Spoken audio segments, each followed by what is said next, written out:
Hello, Real Producers. This is Kristin with Nova Real Producers, and this is Rob Chevez right here. He is our September cover story. Rob, it's a pleasure to have you on. Hey, it's awesome to be here.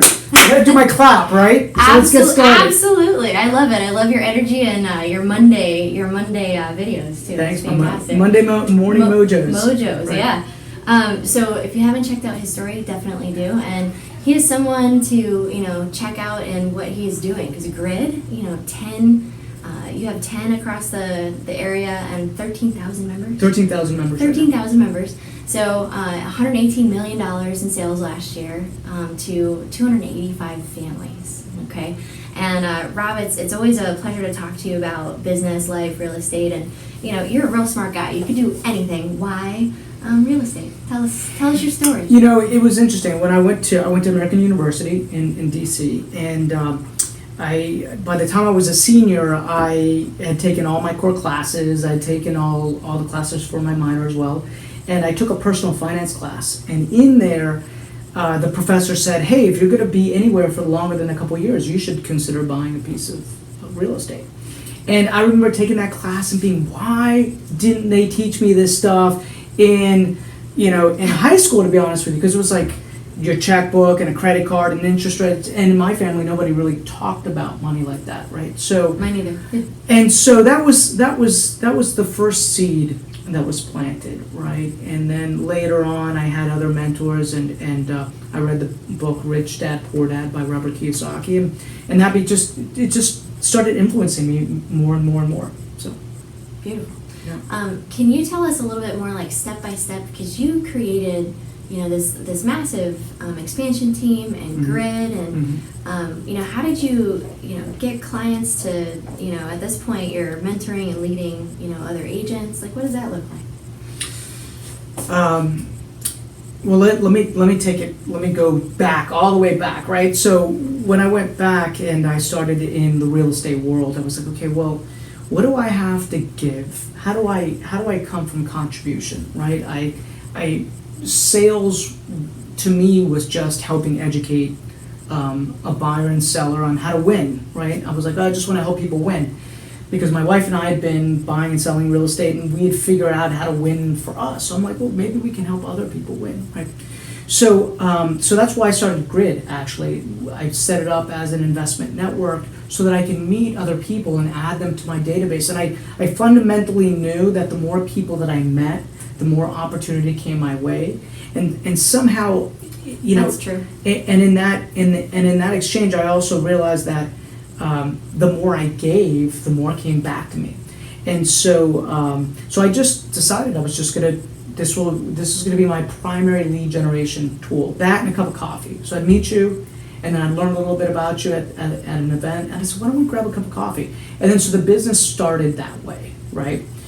And it was like trial and error, lots of mistakes, trying to figure it out. I read the Red Book. I just became a student of the game, and then I realized that the Red Book, while it's awesome, it's really high level. It needs to come down a little bit deeper, right? Are you talking the MREA book? Yes. The Millionaire Real Estate Agent book, right? And I realized when I read that book that it's actually a book about business, and it's a book about thinking and models and systems. But I realized that agents and myself needed more of a what's my next step? What's my next step? They need to follow a system and a model. Well, they need to follow a checklist to understand like what's the next thing that has to happen, because people get lost in confusion. So clarity is power. That's right. So I created a framework that I think you might have heard me talk about, the zone selling system, and it was really a way for me to reverse engineer how I built my business and everything that I'd taken and learned, and said, okay, how do I now develop a curriculum so I can help my team execute on this? And that's what we do. That's our battle plan. We essentially zone markets or zone psychographic markets, and we become the dominant player there. That's a beautiful system. Can you tell me about like your biggest challenge in real estate? So my biggest challenge was my wife and I, early in the business, we were renovating we're renovating about 20 homes a year, right? But before we knew it, we were managing a little over 200 homes a year in a market that was 2 hours away from us. And so, It's a lot of driving. little baby girl, right? I'm making phone calls from Chick-fil-A because that was the office. She's playing in like the little play area at Chick-fil-A. Our business got really big really fast, and we didn't have solid financial systems in place. I wasn't managing my money like I should have been managing my money, right? And so I was just a deal maker. I was just doing deals, right? And it ended up like catching up to me. Thankfully, I was able to like catch it early enough that we were able to kind of like fix everything. But there was a point where I was relying on other people to run the financials without fully understanding the financials myself, right? I just figured I'd do more deals, I'd make more money.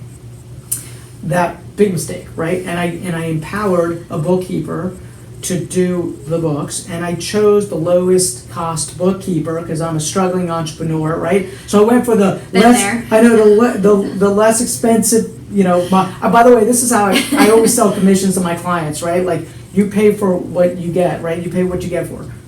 You get what you pay for. That's right. And so anyhow, we hired this bookkeeper to do our stuff, and 7 months later, I pick up my head, and I'm like, what's happening here? Like, our bank account is not looking great. I don't understand cash flow. There's more deals. What's happening? I know. And one day my wife came in and said, there's normally 100,000 in this account, and there's only 5, and I don't know where the other 95,000 went. And I was like, ugh. And I went in. That's not a good day. I know. And I went in and I looked at everything, and we realized that we had not collected a lot of money from clients, almost all of it. We had been paying contractors, right? We had built in like a maintenance construction company into our business, and we paid contractors but had not collected the money. And right there I was like, okay, we need to get our financial house in order, right? And it was a blessing, right? So I spent hours and hours and hours and weeks and weeks and weeks and really pouring through our financials and my P&L, sitting down with my accountant, sitting down with my bookkeeper, and just figuring this thing out. Because I don't know let me tell you how I was in like growing up. My parents empowered this false belief of me not being all that great at math, right? We moved a lot when we were little, right? And what happened was we were always ending up in a different place when it came to like a math curriculum, right? Every 2 years I was moving. So like you go to one place, one country, they're teaching one thing. You go to another country, they're teaching. And my mom was an artist. So she'd be like, oh, honey, I'm not great at math either. I'm not great at numbers either. It's okay. It's okay. So I had this thing growing up where I was like, oh, I'm just going to give that to somebody else, right? And so I had to take that and own that at some point and realize, wow, I really need, if I want to be a business owner, and I have a deep desire to be an awesome business owner, that I need to understand the language of business, which was, numbers and all the finances. And so the biggest mistake I made was for not paying attention in the beginning, but it was also the biggest blessing that happened, right? And now all of our businesses, we close the books the same time every single month. We're pouring through P&Ls. Everybody in my office is always like, your numbers, your numbers. And it was like, just because at one point in my life I did not know them. And so I had to learn them, right? So that's it. So Rob, tell us your biggest challenge as a real estate agent. In the beginning it was understanding my financials, right? I'd grown up in an environment where we didn't really talk about money. We didn't talk about financials. I failed my accounting class in college, although my first job was in accounting out of college. Right? That's great. So it was understanding my financials, believe it or not. I knew how to do deals. I was going to hustle fast enough to do deals. But there came a point in my business where I woke up one day, my wife said, hey, there's normally 100,000 in this account, and there's only 5,000 in this account. I don't know where the rest of the money went. That's a rough day. That's a rough day. And we had a built-in maintenance business into our real estate business. And so really what had happened was she had paid out the money but had not billed the clients. And I realized, whoa, time out, we need to get a better handle on our finances. And so I spent the next year really digging deep and understanding our financials, and it was a blessing for us. So that was the biggest challenge. That morning when she was like, "Hey, where's the money?" I'm like, luckily it was all there. We just had to account for it correctly. Biggest challenge, biggest opportunity, right? Yep. So what has been most rewarding for you in your business? Most rewarding. There's a couple things. The first thing that came to mind was seeing other people on my team succeed. So Matt on my team, he was my first successful hire, and seeing him launch his expansion location in Gainesville, seeing him buy his first investment property, seeing him build his net worth, to $1 million plus. That, to me, knowing the journey has been the most rewarding, right? And building Grid has been incredibly rewarding. Tell them about Grid. Okay. You have a big thing going there. So Grid is our investment network. That is really where I got to spend time talking to what I consider my tribe of people that love real estate investing, want to build financial freedom in their life. I created a forum where we could just talk about this, and I developed a curriculum that kind of walked people through the full life cycle of a real estate investor. And that group grew from 5 people to 10 people to 20 people to now 13,000 members. The Reston location has a little over 3,000 members, and we just pour into, it was interesting. It's been around 14 years. I'm like, 14 years? But it just started really organically, where we're just having conversations. And we've never missed, by the way, in 14 years. Like, we have been consistent every single month. And it's just grown. It helps empower other people with building financial freedom in their life. So that's beautiful. Yeah. Can you tell us a little bit about how it fits in, so real estate fits into your dreams and goals? So my dreams and goals, probably like a lot of people that are real estate entrepreneurs or even just entrepreneurs, there's this innate desire to be able to do things on your terms, without any restriction. Some people call it financial freedom. It could be freedom of choice, time, right? And so real estate to me was the ability to be able to create my life and get back my time through business ownership and owning of assets. And I just saw real estate as that vehicle. It was a vehicle that I'd seen other people do and become successful at. And I could touch it, I could feel it, I could walk through it, I could smell it, right? And so it was very tangible for me, and I love that. That leads perfectly into what's your definition of success? A couple things come to mind for me on that, right? One is the big word is legacy, right? So I define success differently now. When I was little. When I was younger, I'm still little. When I was younger, right, my definition of success was I want to be rich, right? Like that like I was like, I want to be rich. And then you soon learn that that's empty, right? That's empty. It's like there's never enough of that, right? So then it started changing. It was like fulfillment, right? Like that, I did a post about this before. It's just feeling fulfilled. There's no end. The game never ends. There's no winning of the game. It's just feeling fulfilled in the process of doing and building and growing, and then being able to help the next generation fulfill that same thing. So pulling people up in the process. So success, I've already hit it. I've already done it, right? Because I feel fulfilled in what I do, and then I have obviously the time success piece, which is I get to do what I want to do when I want to do it with who I want to do it with, and to me, that there is a definition of success around that. I like your definition. So I've seen you light up when you talk about your family. Can you tell everybody a little bit about your family? Sure. My daughter Isabella, 17. 17-year-old, like amazing, like artist, thinker, deep soul, compassionate, loving. She was asking me questions that I wasn't asking until I was in my mid-30s, right? She wasn't thinking thoughts until, that I'm now just thinking now, right? And it's interesting.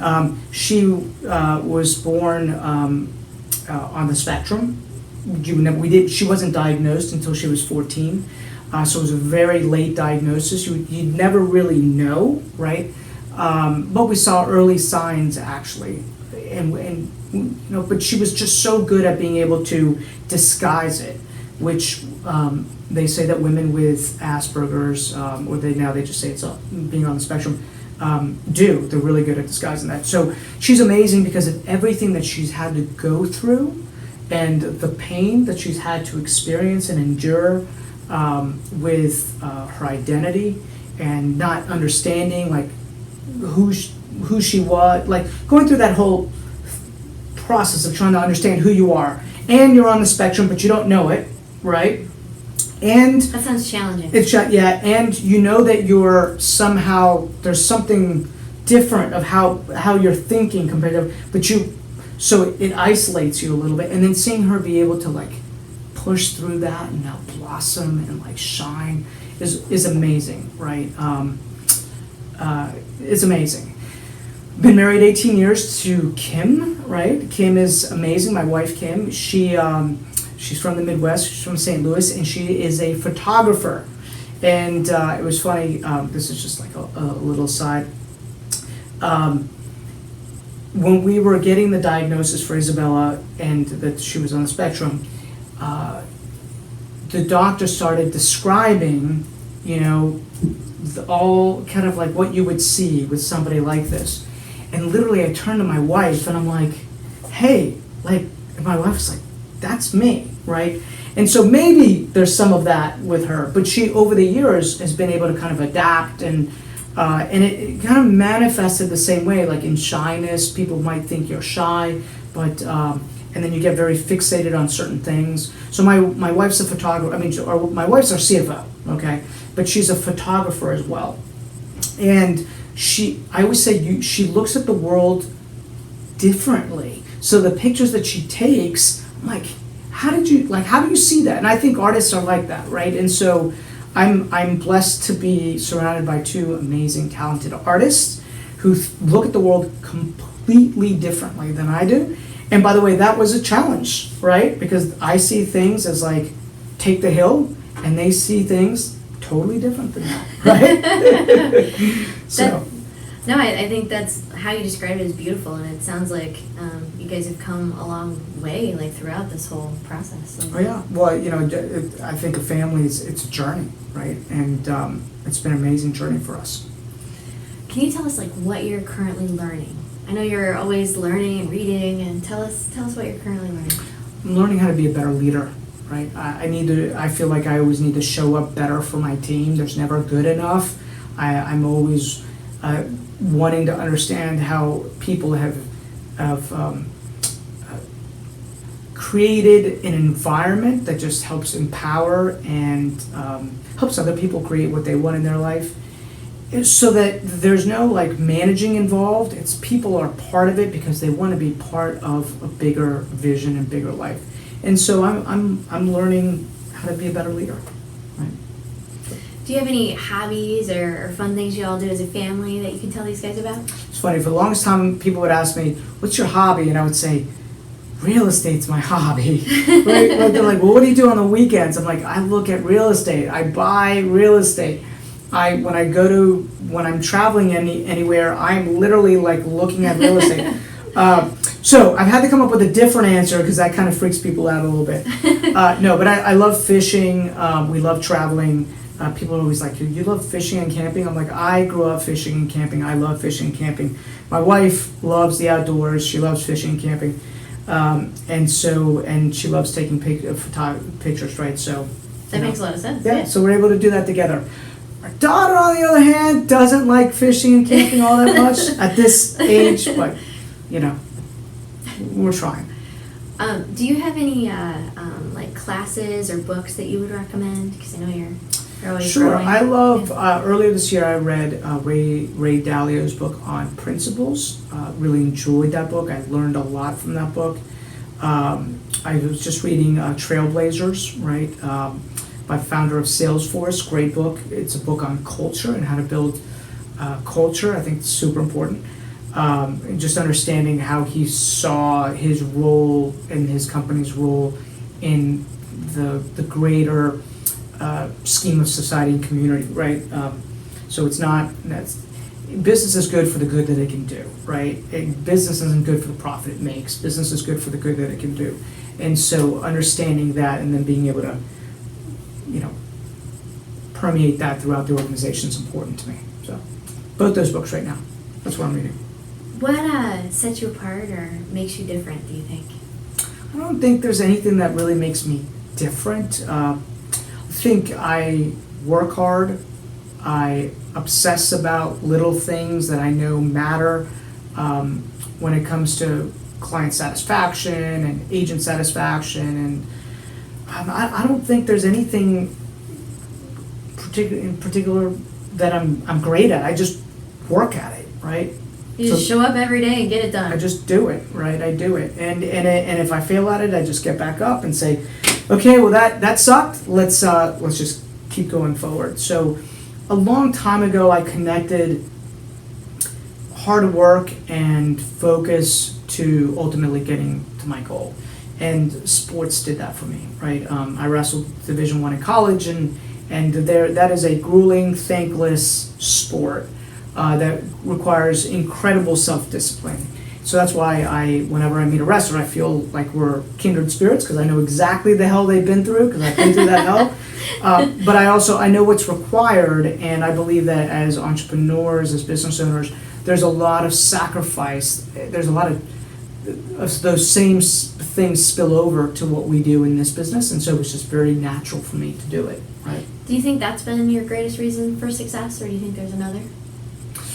Well, I'm blessed to have two amazing parents that have been together for 40 plus years, who always just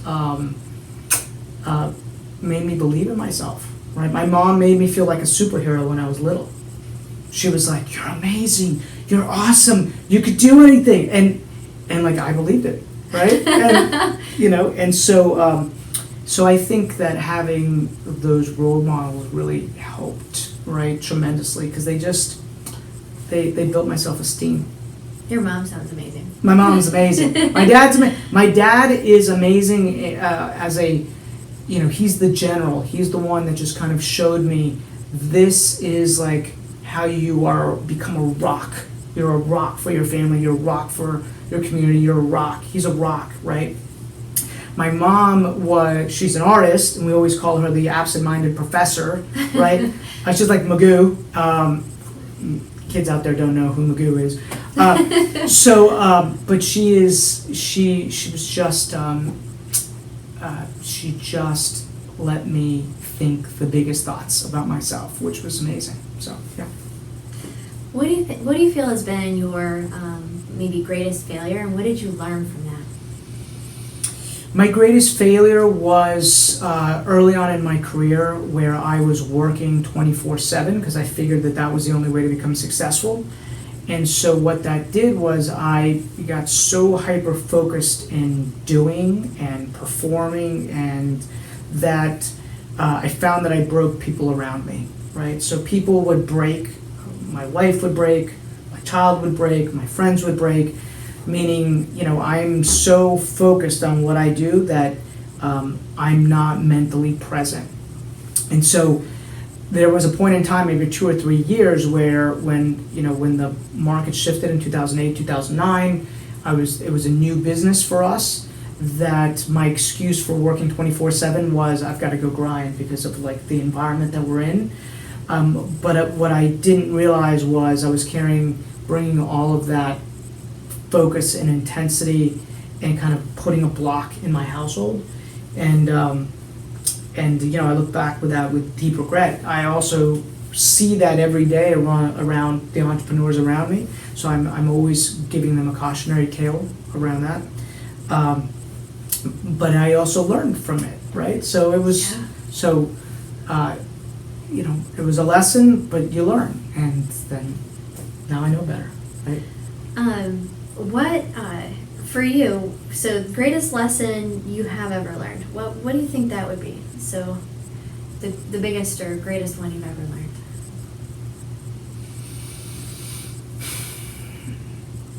Just love, right? Just love unconditionally. I, yeah, it's not more complicated than that, right? It's like, and it's not like anything that you learn. What happens is, at least for me, on my journey, was I was very me-centric, right? Be the best, do the best, succeed, achieve. I still have a lot of that, right? And along the way, I realized, like, there's all these amazing people around me with different things and different qualities and different, right? And I just love them, right? I started loving the differences in people, and I got very curious about people, and so, I really do believe that love solves everything. So it's like, to me, that's just it, right? I think that's one of the best answers I've ever gotten. So, for real producers, what do you think is something that you have done that you would recommend other real producers do? Something that I've done okay, focus on the numbers. Like, this sounds so boring and it's not sexy, right?